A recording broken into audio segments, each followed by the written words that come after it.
Let me start by thanking the Swiss Tax Conference organizers for inviting me to give this keynote. It's an honor and a privilege. I was particularly pleased to be asked to speak about evaluation in natural language generation, because this is a really exciting time for evaluation in NLP in general and in NLG in particular.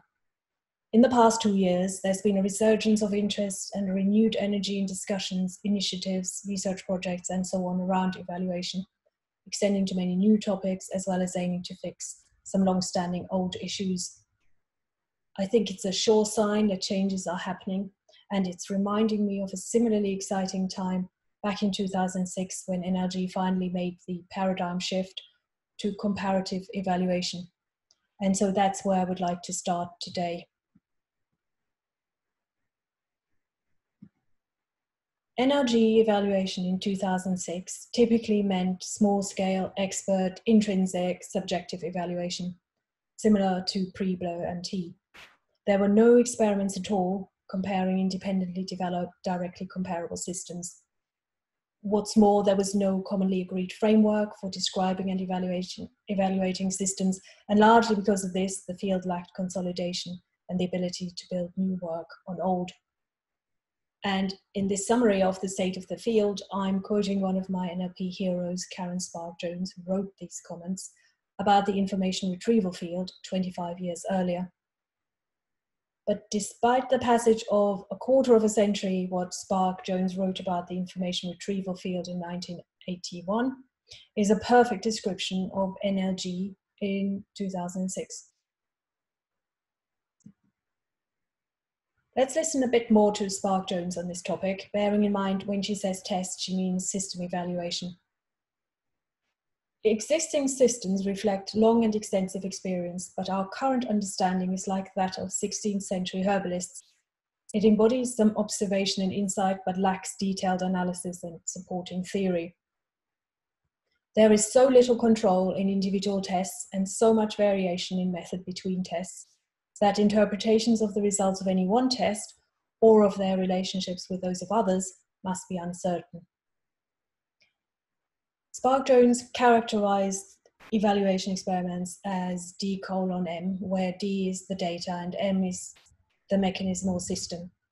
And she advocated a systematic testing of variations of D and M within a uniform framework for system description and evaluation. Over the next 2 to 3 decades, this approach, of course, became standard in NLP evaluation experiments, except for NLG. So I'm going to take this characterization and extend it to accommodate evaluation methods and later context in the remainder of this talk. I think it's worth repeating and putting into italics. In 2006, there were no evaluation results for independently developed, directly comparable NLG systems. This was an astonishing state of affairs, even from the perspective of back then. There were some results for regenerating Wall Street Journal corpus texts, including work by Lankild, Callaway, Nakanishi et al., Zhong and Stent, and Cahill and van Genabit, but they each created inputs that were underspecified to different degrees, and so the systems were not directly comparable. Ehud Reiter and I produced directly comparable results for the Meteor corpus of weather forecasts in 2006, using the same input data and output forecast texts, making our different systems directly comparable in that sense. It has got to be a rare thing that you witness the very first moment a paradigm shift begins to occur, but it was quite clear that the first move that the field of NLG as a whole took towards comparative evaluation happened in summer 2005. It was at the European Workshop on NLG, ENLG, in Aberdeen, that the first specific discussions took place of initiatives that might encourage NLG researchers to share data and tasks, and to start to adopt the comparative evaluation paradigm prevalent in the rest of NLP. There was a special theme on sharing data and comparative evaluation at the International NLG Conference, INLG, the following year, where about 12 position papers were presented, some advocating shared tasks for energy, others arguing fiercely against the very idea of shared tasks. But it was the NSF-funded workshop on shared tasks and comparative evaluation in natural language generation in Arlington in the US the following year that directly led to the organization of the first shared task. The NSF very generously flew us all out there just to discuss whether or not to introduce comparative and competitive evaluation to NLG, which seems quite something now. There were mainly two types of papers at the workshop. There were shared task proposals, and then there were papers expressing fierce opposition to them. And the authors of those fell neatly into the younger and the older generation of energy researchers, respectively. So the papers against shared tasks had dire warnings about what would happen to the field if shared task competitions were introduced. But it was the ideas for shared tasks presented at the workshop that had by far the longer lasting impact. And these two here, attribute selection for referring expression generation and generating instructions in virtual environments, soon after became the first and second NLG shared tasks, respectively. The evaluation paradigm shift that occurred in 2006 was from non-comparable systems and evaluations and to a new comparative paradigm that can be denoted as follows, extending Spark-Jones's characterization. So we have DIO:M:E, where we compare a set of multiple mechanisms M, which I'll start calling systems now, on a data set DIO of paired inputs I and outputs O, using a set of evaluation methods E. Every shared task in NLG and many beyond NLG can be characterized in this way, but back in 2007, the problem was finding a shareable task in which enough researchers would be able to participate in a field with no history of sharing tasks. There are really only three options for this: either use a task that already exists, at least in terms of input and output types, or you modify an existing task so it can be shared, or you make up a new one. Luckily, there was one single task that was ready to be shared, in that virtually all referring expression generation approaches at the time mapped a set of attributes, a referent, and distractors to an identifying subset of attributes for the referent. There was also a corpus, namely the tuner corpus, ready to be used, and this is what Albert Gatt and I turned into the first shared task in NLG in 2007. Byron, Koller, Striegnis, and Toner successfully used a brand new task, namely instruction giving in virtual environments, for the GIFT task, which ran in 2008 and 2009. So those two tasks were the start of yearly shared task events under the Generation Challenges umbrella, or GenChal for short. In the 13 years since then, NLG shared tasks have grown to cover nearly every subfield of NLG, as can be seen from this navigation panel from the GenChal repository website, where we try to collect information about all the shared tasks in NLG. These two expanded pop-ups show all 20 shared tasks that have so far been successfully completed. So I think that's quite an achievement. 20 tasks in 13 years in a relatively small NLP subfield. The two tasks that I've underlined in green here are the two that are running this year, WebNLG and SR, both of which are now multilingual, I'm pleased to say. So what did evaluation look like in the new paradigm? The comparative evaluation paradigm achieved data, task, and method standardization through DIO. It also achieved standardization for evaluations EMO that measure distance between system outputs produced by M and target outputs taken from O. Examples of evaluation methods of this type that are in use in NLG include blur, meteor, TER, NIST, EDIS-distance, etc. But most human evaluations in NLG are of type EM, i.e. they do not take any part of the implicit task definition DIO into account. The question is, how meaningful are such task-free intrinsic evaluations? Even something as apparently straightforward as fluency is difficult to assess in isolation in many cases, as shown here in a very typical form of human energy evaluation. So the text in this example is from a question generation context task. The text itself doesn't seem very fluent in isolation, but it is conceivable that if the context were shown, this impression would change.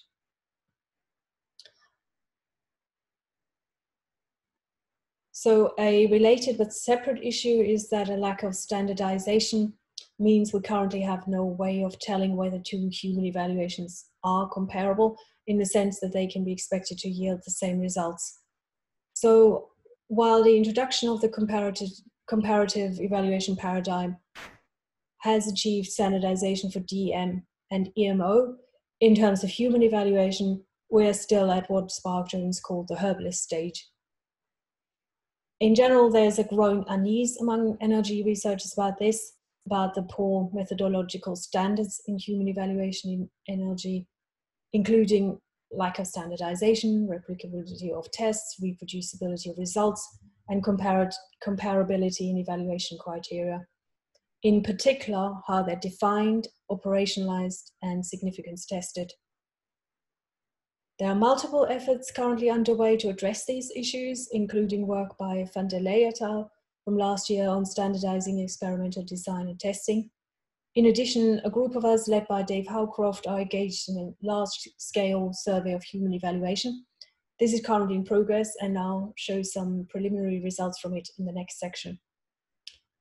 Finally, Ehud Reiter and I are working with a group of researchers to produce a large replicability and reproducibility study for human evaluation experiments. This is currently in planning. So in the remainder of this talk, I will look at two types of topics in more detail: issues relating to experimental practice and the need for contextualization of evaluation. In relation to the first one, I will present preliminary findings from the survey I just mentioned and its aim to standardize names, definitions, and operationalization of evaluation criteria. For the second topic, I will take a look at the lack of task and application context from current evaluations, as well as other aspects of quality that are currently not part of NLG evaluation. I'll then examine several developments outside of NLG that expand the range of aspects that should be evaluated. And finally, I'll outline the current trend towards wide-angle evaluation, which reflects more of the wider context that generation methods operate in.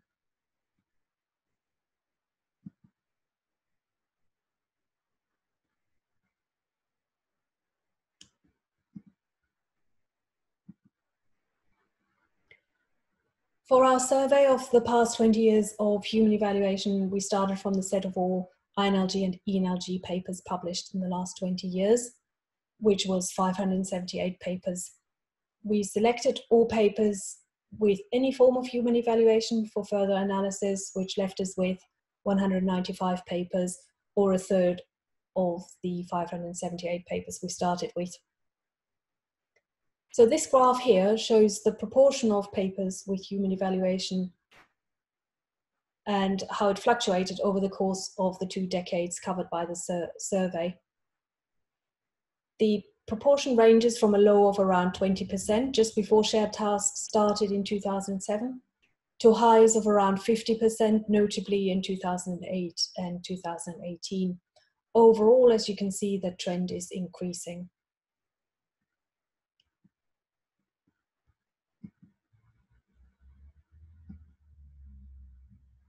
We're currently completing the process of labeling the 195 survey papers according to 17 different categories that describe the systems evaluated, quality criteria, response elicitation, and other aspects of experimental design. So one thing that this has enabled us to look at is the number of individual evaluations that have been carried out, shown per year in this diagram. As was the case in the previous graph, 2008 and 2018 are clear peaks, although 2018 here is much more of an outlier for reasons that aren't completely clear as yet. Overall, again, the trend is increasing quite clearly. So if we now instead look at the number of different evaluation criteria that have been used, here shown on the same scale as the number of evaluations on the last slide, we see a very similar shaped graph with those same peaks in 2008 and 2018. So for example, in 2008, 31 different evaluation criteria were used in 39 different evaluation experiments.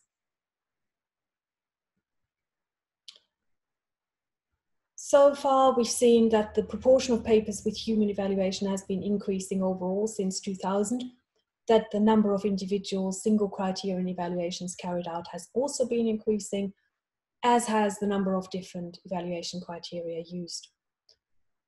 In the survey period, a total of around 170 different evaluation criteria names were used, even allowing for slight normalization. Of these, just 47 have been used more than once, 29 more than twice, and 23 more than 3 times. So in this slide, I've taken those 23 evaluation criteria that have been used more than 3 times, given them each a different color, and mapped them out over the 20 years of the survey, so that one stripe represents one time the criterion was used in an evaluation. So for example, in 2018, the yellow part of the bar means that criterion understandability was used in 10 evaluations. The criteria are listed in increasing order of frequency in the legend on the right, with the most frequent at the bottom. The 2 most frequent criteria, overall quality and overall preference, occur in nearly all the years, whereas some, like completeness, occur in just 2. So overall, as you can see, it's a mixed patchwork of different evaluation criteria, with some becoming less popular over time, others more. This picture speaks very clearly to the lack of standardization of evaluation criteria in the field. And some of the 170 names are probably intended to refer to the same evaluation criterion, but without standardization of criteria names, definitions, and operationalization, we just simply can't be certain.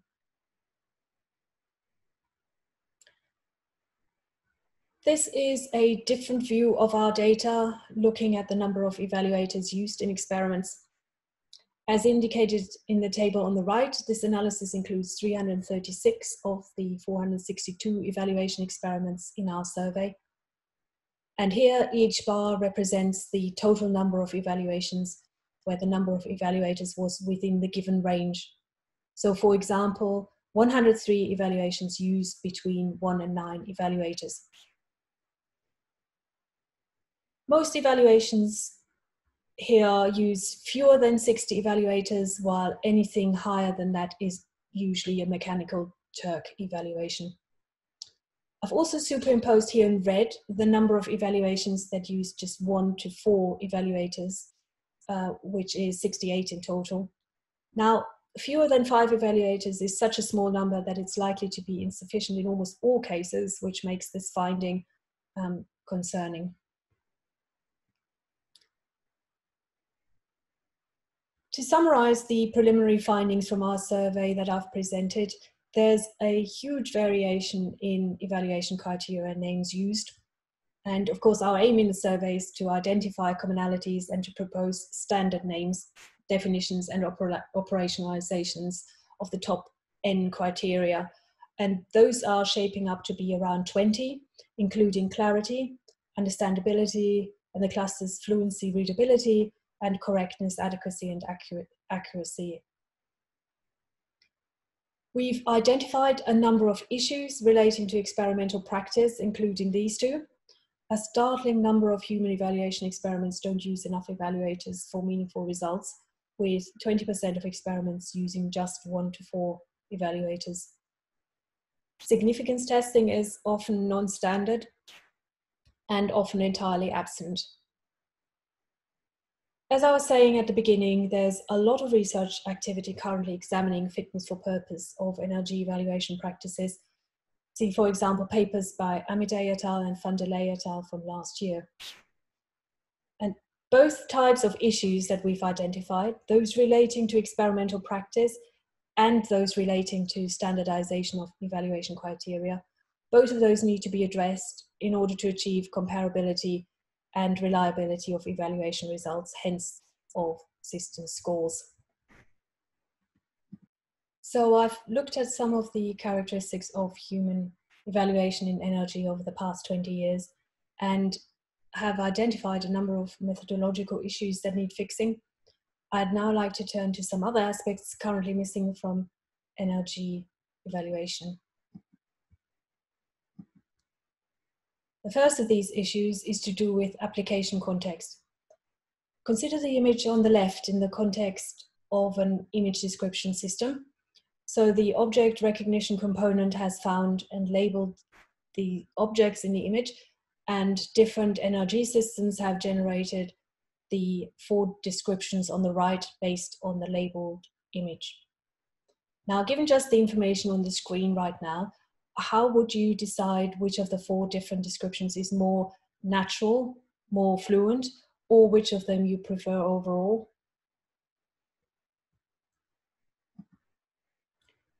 It's just not meaningful to ask evaluators if these are good texts to go with the image without presenting them within some sort of application context. Similarly, it's not meaningful to ask them to rate the fluency or naturalness, etc. of the texts.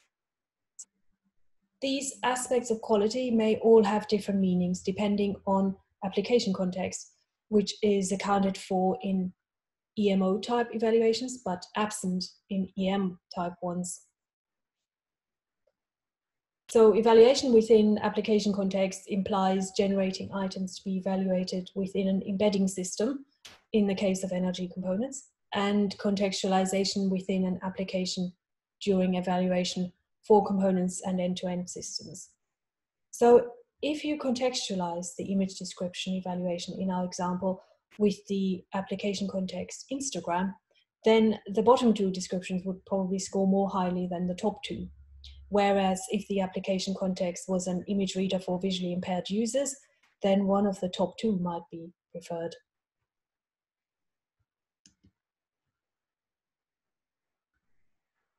So I think that makes the case for incorporating application context quite clearly. There are 3 other evaluation blind spots that I'd like to briefly mention. The first relates to comparability of evaluation measures, which is about robustness over different evaluation designs and is very rarely discussed at all. So in essence, what it means is that 2 different ways of assessing the same quality measure should produce the same system ranking. Clearly, this would have to involve, first of all, standardizing definitions and operationalizations of quality measures. Testing the reliability of evaluators is another issue that is rarely explicitly addressed, but is absolutely crucial. In the multilingual surface realization shared tasks, we throw out about 70% of evaluations because evaluators don't meet quality thresholds, and similar levels are reported for MT and dialogue. In order to meet quality thresholds, our evaluators in the surface realization task have to be able to reproduce their own better or worse judgments, plus they have to rate scrambled text lower than the non-scrambled version consistently. If they don't meet these thresholds, then we don't use their evaluations. Testing the evaluation design via intra and inter-annotator agreement is also crucial. Evaluators that are reliable have to be able to reproduce their own and each other's ratings, or at least after rater bias is addressed. Otherwise, the evaluation design needs to be changed. Addressing rater bias is important because of well-known differences among raters. For example, end-of-scale avoidance, and this topic of addressing rater bias is discussed, for example, by Kulikov et al. In their 2019 paper. Reproducibility testing is almost entirely missing currently, this is where we ask whether the same method of assessing the same systems on the same quality measure would produce the same system ranking if a different set of evaluators was used, for example. In most cases, we simply don't know the answer to that. But anecdotally, I've seen worrying signs that reproducibility in this sense can be very poor. And we do have evidence from a few contexts that for small numbers of human evaluators, it's very hard to reproduce results. Clearly, the first step towards reproducibility is to include all the details needed to reproduce results, either within the paper or at least the supplementary material. And this is one of my most frequent comments as a reviewer. Provide the details of evaluations. It really matters. For the final set of issues, I'm looking outside of NLG at developments in the wider research field of NLP and AI as a whole, where a number of developments have seen researchers arguing for widening the scope of evaluation. The first of these developments is the neural network revolution. For NLG in particular, the use of neural language models has thrown up a new set of challenges where outputs are no longer guaranteed to be consistent with inputs or even with factual truth. In these real examples here from an automatic news agency's article generation system, we can see nationalities being overwritten. For example, a Palestinian student at Harvard becomes a Greek student at Harvard. Sometimes numbers are replaced with more frequent numbers. For example, 7-year-olds become 70-year-olds. Statements are generated that have similar meaning as in the source text, but are not quite true. And then there are gender-related issues. For example, a she becoming a he. Far from being rare, the news agency tells us that hallucination and falsified facts are in fact very frequent, and a lot of their work is focused on trying to get rid of them.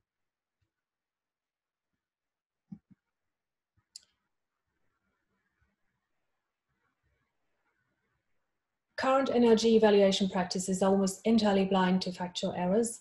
Given the dominance of neural methods, should we now explicitly evaluate two types of correctness of systems, asking one, whether claims and facts in a system output are consistent with the input, and two, whether they're consistent with real-world knowledge? We could potentially use automated fact-checking for this, although it's far from perfect at the moment. Some fact-checking methods have in fact been used for building input consistency checking into text generation. One interesting paper to look at in this context is Moriosa et al. From INLG last year. The second development is the emergence of a strong culture of responsibility in AI as a whole within the research community.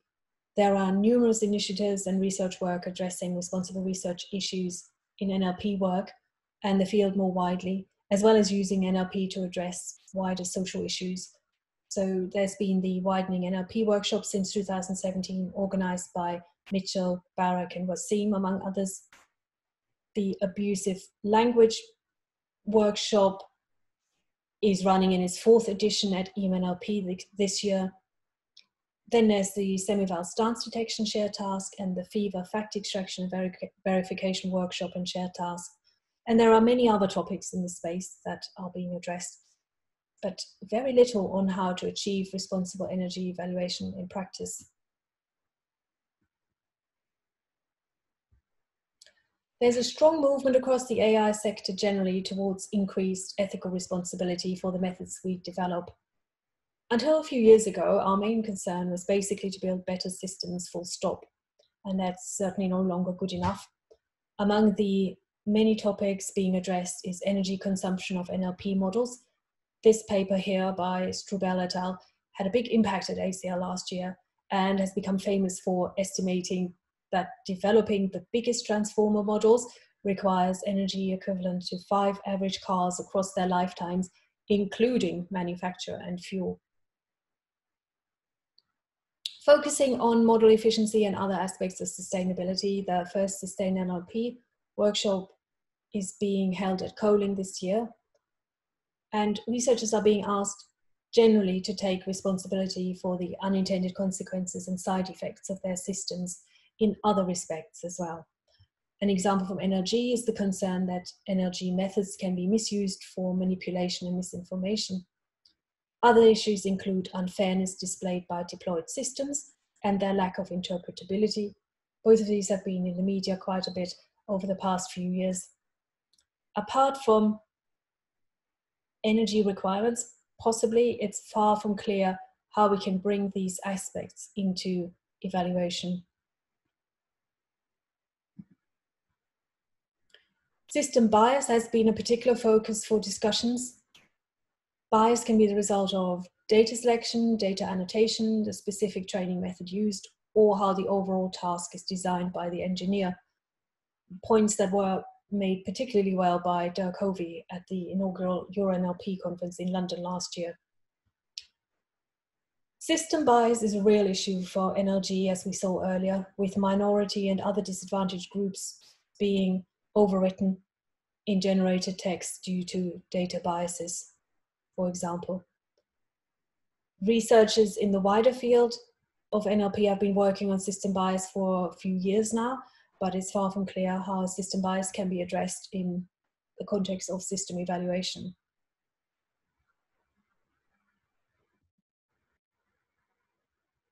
To summarize, the first paradigm shift in NLG evaluation was to comparative evaluation, including competitive forms of comparative evaluation, which I've been denoting using Spark-Jones's characterization extended for different evaluation types, as shown here.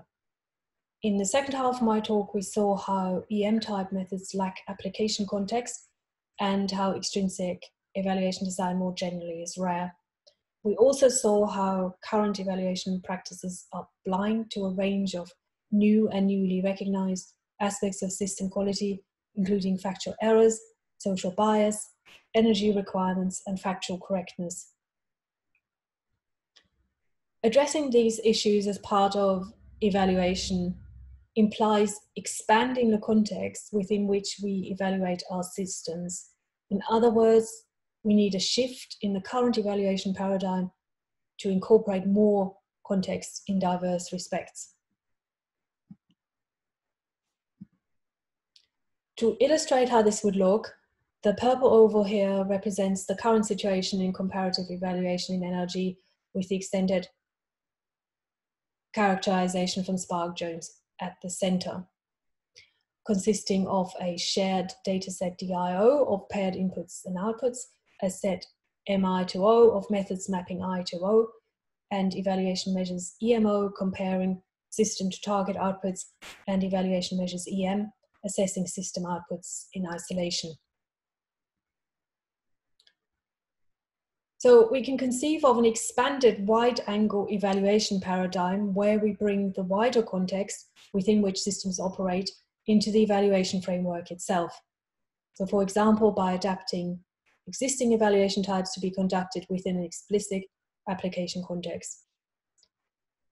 Additional evaluation types that also take inputs into account can be devised to test for bias, factual correctness, consistency with inputs, etc. So I hasten to emphasize that, of course, this diagram only shows how such evaluations could fit into the general comparative framework. It doesn't say anything about how any of the individual evaluations can be done in practice, just that it's important that we should find ways of doing them.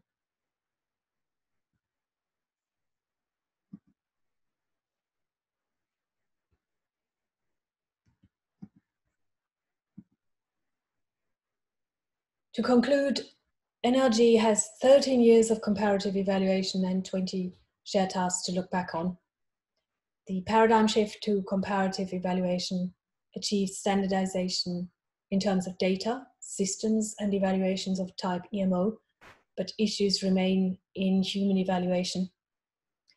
The current situation is that we're still conducting evaluations where experiments are often not replicable, and even if they are, their results are not reproducible.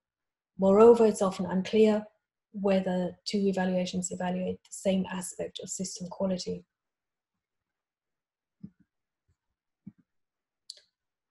I've mentioned several concerted efforts now underway to address replicability of tests, reproducibility of results, and comparability of evaluation measures.